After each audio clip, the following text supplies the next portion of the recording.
Hey everybody, hopefully get a little screenshot there. It says the Army of Northern Virginia, Ewell's Corps, Artillery Reserve, Dances Battalion, Graham's Battery, Rockbridge Artillery, 4 20-pounder Parrots. And in the background you can see some of the town of Gettysburg on this wonderful fall day.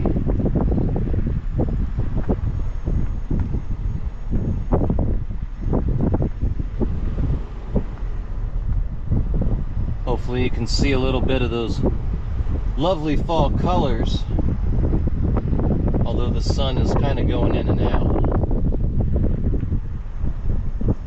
The sign here says Lattimore's Battalion, Brown's Battery, Chesapeake, Maryland Artillery.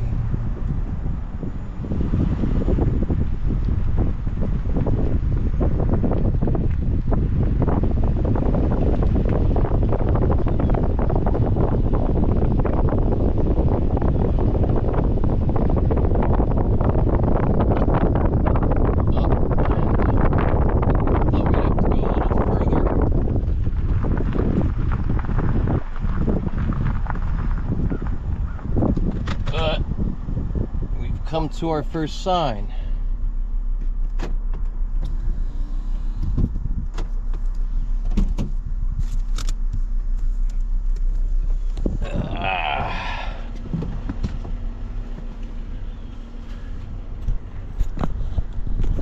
Howdy.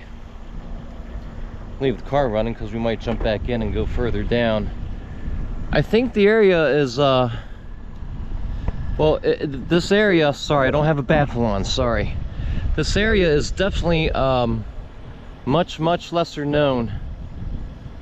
But we are here on Benner's Hill. Much lesser known and you know, a lot of folks don't know about this little nook in the battlefield, if you will. But it's from this point here that Lattimore from the Confederates was engaged in, as you can see, an unequal contest. So July 2nd, 4:00 p.m., Confederate artillery here on Benner's Hill anchored the left flank of the Confederate battle line. Confederate Major Joseph Lattimore's 14 guns opened fire on Union positions on Cemetery Hill, 1 mile to your front, over that way. Union Colonel Charles Wainwright said it was the most accurate fire I've yet to see from their artillery. 41 Union guns returned heavy fire with a vengeance from Cemetery Hill, Culp's Hill to the far left, right over there, and Stevens Knoll midway between. For 2 hours, this unequal contest continued, decimating the Confederate position. Caissons exploded, guns were disabled, and gunners killed or wounded. Lattimore's men returned fire as best they could, but were forced to withdraw.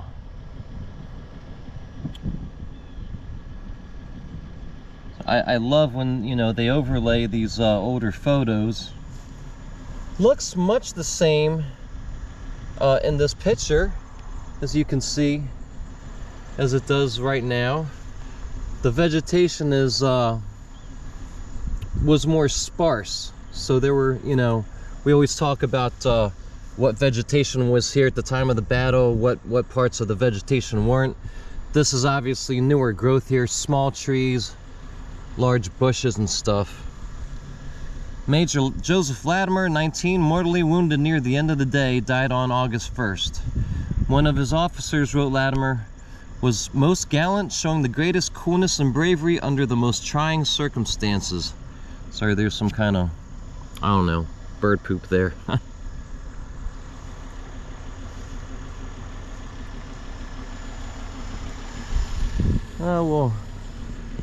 We'll get back in and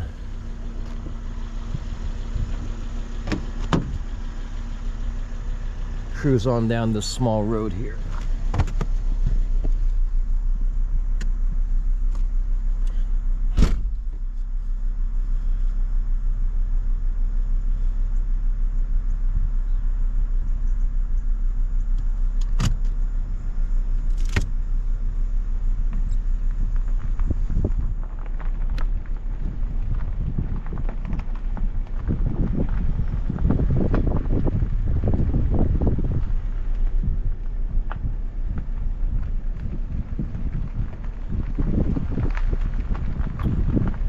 another sign. This just says Latimer's Battalion, Carpenter's Battery.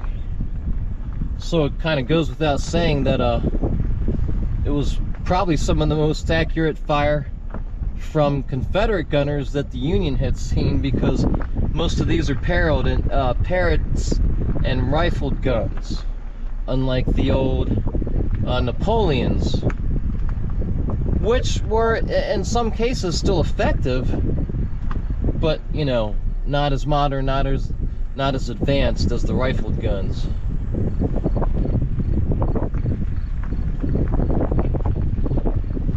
Pull over just a little bit. This road is really skinny.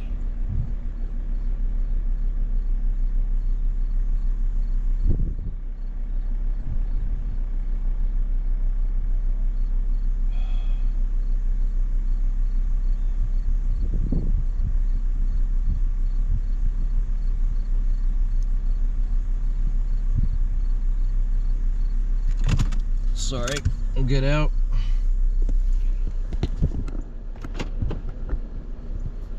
Try to manage a couple things here and juggle stuff.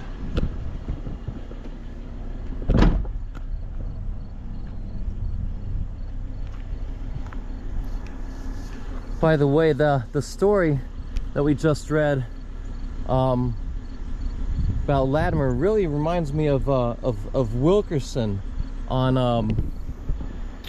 over there on Barlow's Knoll on the first day. You know, because both guys were really known for holding fast, for remaining in their position, for performing admirably under bad circumstances in each case, and both were quite young.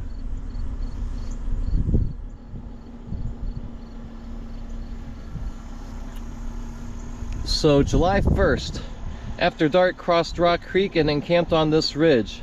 July 2nd at 4 p.m. the battalion, except the 20-pounder Parrots, took position here and was engaged more than 2 hours in a heavy cannonade with the Union artillery on Cemetery Hill, Stevens Knoll, and Culp's Hill. Ammunition exhausted and losses severe, the guns were withdrawn except for 4 to cover the advance of Johnson's infantry against Culp's Hill and the renewed firing.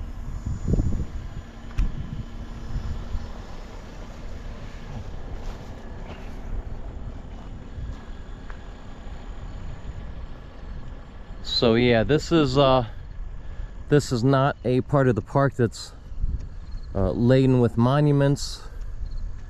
It's scantily visited, but as you can see, it's very pretty. Gives you a nice view of, again, some of the town.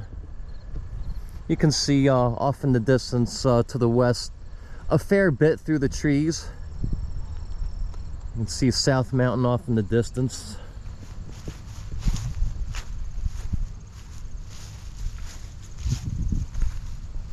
Oh, I thought we had another sign. I guess it was just or illustrated sign. I guess there was just one. Reopen fire and support 1st Maryland Battery. Again, as I've mentioned quite a bit, this was in preparation for Culp's Hill, a very, very significant battle. I'll probably head there in just a little bit, but a very key part of the battle that I don't think, yeah, I always say this, but it's true. You know, my favorite parts of the Battle of Gettysburg mostly tend to be a lot of parts that I think are kind of passed over, or just don't get as much as attention, you know, as Little Round Top or Pickett's Charge, stuff like that. But they were very, very important battles. I dare say that Culp's Hill, I think, was one of the instances where the Confederates came really pretty close, unlike some other more lopsided events and actions on day 2 and day 3. But it was a raging battle, and as we know, it continued into the night and well into the morning, and on the morning of the 3rd actually made for the longest sustained action in the Battle of Gettysburg. So Hope you enjoyed this little view here. There's going to be another sign, but it's just going to be more about the you know, movements and stuff. I'm not sure why it's over here to the side, but I'm out of time, guys, so we will see you on the next one.